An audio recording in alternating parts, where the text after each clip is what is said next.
Oh, very good. All right, bye. All right.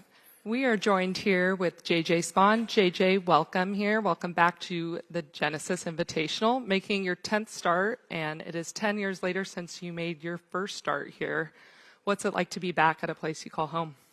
Yeah, it's great. It was a bummer we missed last year given everything that went on. So it's very unfortunate that, the devastation and stuff. So I'm glad to be here again. And, this is home. I used to come watch this tournament as a kid, and it brings back a lot of nostalgic memories. And just really excited to be at such an iconic course and venue and put on by an iconic player in Tiger. And just looking forward to a really fun week. As you look back to your first start from 2016 with the Charlie Sifford Memorial Exemption, what do you remember? Any memories from that year? Yeah, quite a few. But mostly just having all the friends and family that I could possibly have out here to support in my first tour start. And it was just a lot of fun, and it gave me a taste of what I was, eventually trying to work towards since I was on the Corn Ferry at that time. And, it was fun to have the opportunity. Perfect. With that, we'll open up with questions. Same as always, if you have a question, I'll start off with Doug here. Raise your hand. Yep. How do you, we're still early in the year, but do you find it hard at all to wipe the slate clean and start over when you've come off such an amazing year? Yeah, I think, I didn't feel like I had too much time off from hero to here, but it's just a completely different cadence, courses, the time of year, weather, kind of trying to find a rhythm. That's kind of the only difference from, the middle of a year and sort of getting a rhythm and peaking around, mid-season. I mean, I'd like to do it earlier, but it's been kind of a slow start, but I'm just trying to keep working hard and find my rhythm and, get back on the horse here soon. Also, does the USGA, are they one of the organizations that asked for a club that was meaningful in your victory, and did you give them one? Yeah, they asked for, well, first my putter. How do you part with that? I said, unfortunately, I can't. That thing's not ready to be retired, especially after that putt. So the second probably most valuable club, I think, was my driver, and I actually had switched to a more new head, meaning like it was probably getting close to its limit. Mm-hmm. So it ended up being kind of unusable anyway, so I donated that, and I think they were pretty happy. Okay. We have Jeff here in the back. JJ, you kind of touched on it a little bit, but if you could expand on some of your fond memories over the years here at Riviera. I just remember it always raining. Like, I'll never forget just, like, hopping across puddles down Capri trying to get to the clubhouse and watching, Fred Couples and J.J. Henry warming up in the rain and, as I'm watching outside that net down too. And, I just remember it always being wet. And, it's surprisingly 20-ish years later, it's kind of the same thing. But I've had a lot of ties to this place. I played the national championship here my senior year. We played pretty well as a team, and it's been a tournament that we would always come to as a family, and it's always fun to have those memories and look back at where I came from. Also, hole 12, what makes that hole so challenging for you guys out here? I think the length has kind of made it difficult. The green's very narrow as far as where the slopes are.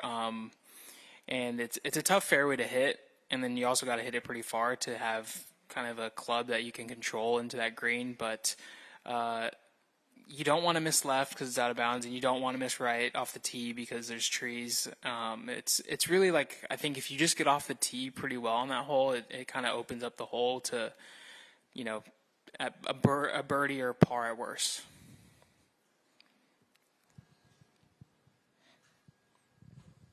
I'm sorry. Doug, and then if any others, I'll wrap it up with a few.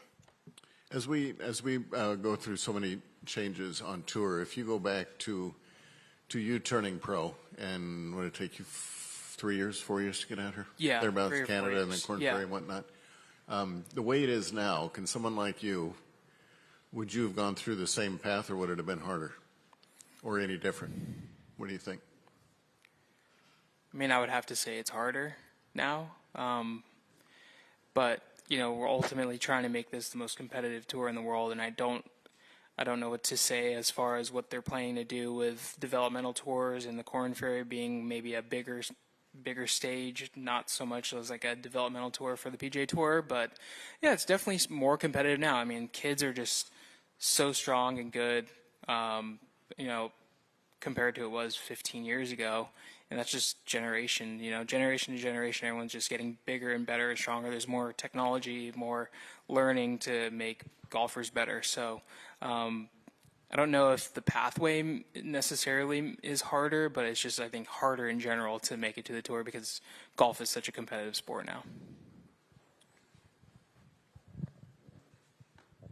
JJ, you're local, so can you talk a little bit about what it means coming back a year after the fires?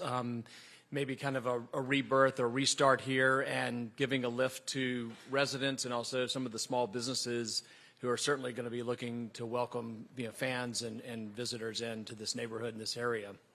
Yeah, I think it was so unfortunate, what happened last year, and we're just happy to be back and that the community was really welcoming us with open arms. And we come to make an impact on local communities. And at the end of the day, that's what this tournament does, and that's what we hope to do. And provide some warmth, some entertainment. Make this area a lot more, what we're used to seeing, and try to erase the bad memories and move forward. And hopefully we'll have a good week to entertain everyone that's here. And final ones with Doug. Number 4, how'd you play it? Number 4. 3-wood to the right edge of the green. Fed it down there to about 6 feet and made par. What's so hard about that? Because it's Wednesday. Didn't matter really today. What have you done in previous years? Do you remember? How would you play that hole from? Yeah, back? it's usually like some sort of 230 club. The problem with it being soft, you can't really use the Redan as it's intended to be by design. So, but with how soft the greens are, you can pretty much just fly it at the green and it should just plug and roll out maybe to the mid center, back center of the green and take your 20-30 footer if you have it. But I think 3 threes or 4 threes there. It's going to be a really good score this week. Do you ever? I mean, everyone raves about the best par 3s in golf are always the short ones. I think that's a consensus, but I'm thinking there's got to be a few good long par 3s out there. Do you have any? Long par 3s. I'd have to go back and see what you did on 8 at Oakmont last year. What is 8? Oh yeah, I don't think I bogeyed that hole. That must be it.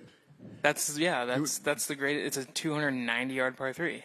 It's just my college coach said, like, if this was a par 4, you'd make 3 every time. You know what I mean? It's kind of a mindset. Like, if this was a drivable 290-yard hole, but really a par 4, and you didn't walk away with a birdie, you'd be, like, kicking yourself.